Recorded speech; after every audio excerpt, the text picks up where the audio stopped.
Hello, today I'm going to talk about the Platform Sutra of the sixth patriarch of the Chan Buddhism. Chan Buddhism, or Zen in Japanese, is a branch of the Mahayana Buddhism developed in China around the 7th and 8th century CE. The sixth patriarch, whose name is Huineng in Chinese, founded this Chan Buddhism in the 8th century, and the Platform Sutra is the most popular and widely read Buddhist sutra and stories by both the Chan monks and lay people. So the Platform Sutra represent the fundamental foundation for Chan Buddhism, later developed in China and also to Japan and Korea. I want to give just a brief background of the Mahayana Buddhism developed in China. So the Buddhism started to be introduced to China in the 1st and 2nd century CE, and it started as very small movement, and by the merchants from India and also from Chinese who went to India, and it started very small and gradually developed to its peak time in the Tang Dynasty, which is from the 7th century to the 9th century. And most of the Tang empires, although they started at the beginning of the Tang Dynasty, the empire are Taoist philosophers, but they are very open-minded and supported Buddhism. So the Buddhism, especially the Mahayana Buddhism, developed many branches and reached its peak time in the Empress Wu's time in Tang Dynasty. So the Chan Buddhism come from the Mahayana Buddhism. Under Mahayana Buddhism, there's two major branches. One is called the Zhongguan Pai, which is also called the middle way or the emptiness school, which is emphasizing on the shunyata, the emptiness, and their representative sutras are called the Paramita sutras, which earlier this semester we read the Heart Sutra, which is a representative work of the Paramita, and also the Diamond Sutra, for example, is all from this Shunyata branch. And another branch of Mahayana Buddhism is the consciousness branch or school, which is representing different doctrines and centered on different sutras. So the Chan Buddhism it started as a very small group, and only later they trace back their lineage back to the Bodhidharma, which is an Indian monk, came to China in the 6th century and started Chan Buddhism in the Shaolin Temple.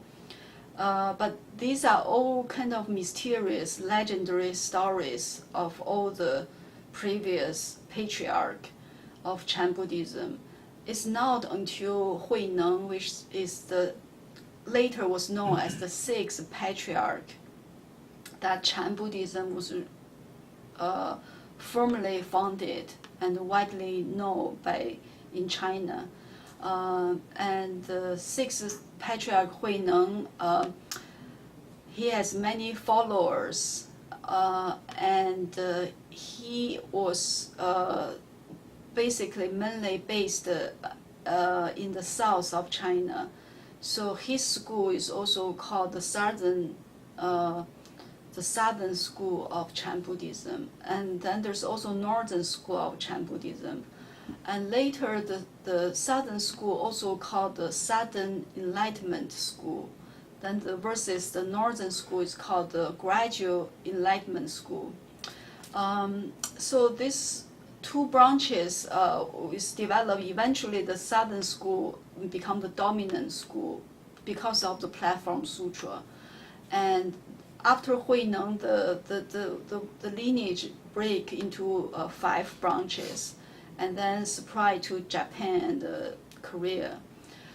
So as you know, the Buddhism developed to its peak time in the Tang Dynasty, but in the end of the 9th century, there's an empire who against the Buddhism, and so there's a persecution of Buddhist teachings and practice.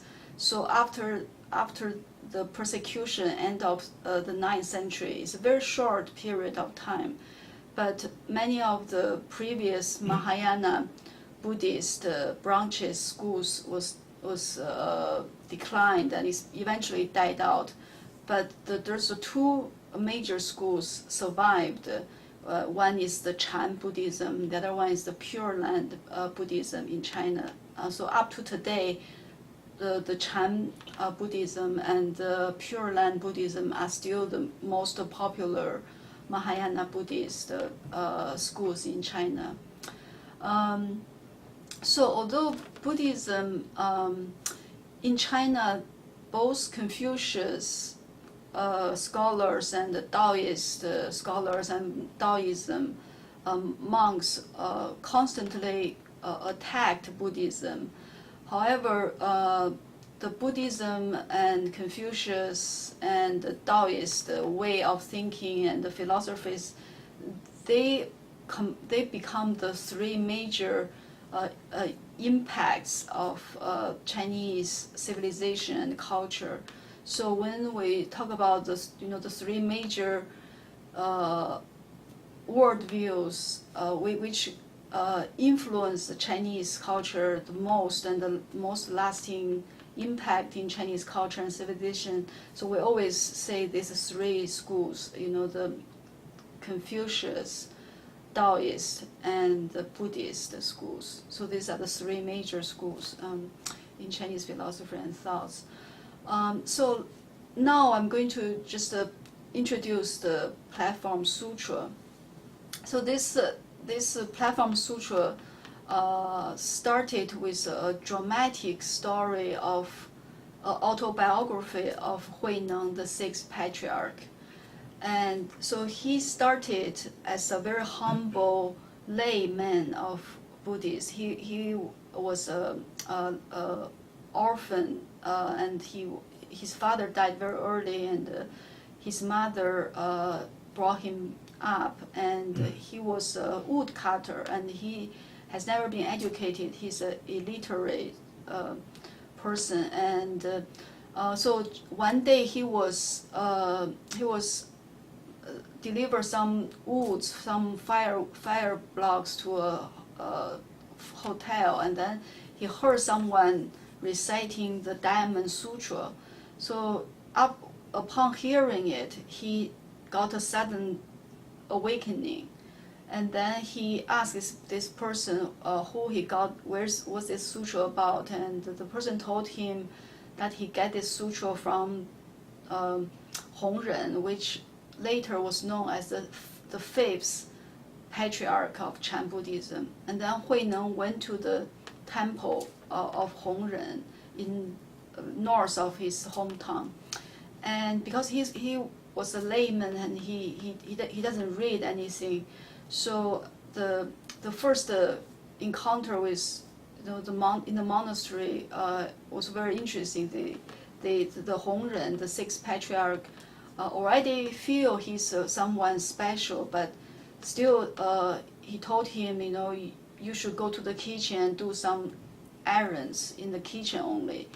So Huineng, the 6th patriarch, he worked in the kitchen for many months, and then Hongren, the fifth patriarch, decided to find a successor to his, because he was getting old, and at that time the Chan Buddhist lineage, they pass their garment and a ball, which symbolize the lineage, and each patriarch from the first patriarch, Buddha Dharma, they always pass this garment and the ball to the next successor, or the heir. So it's very important for the lineage to pass down the garment and the ball. And usually they will choose from the best disciple, the highest monks. And at that time in this temple, another, the head monk, which is Shen Xiu, everyone thought he will be the heir of the fifth patriarch. And the fifth patriarch said, gathered all the monks and said, I'm getting old and I'm going to pass down my lineage to the next heir.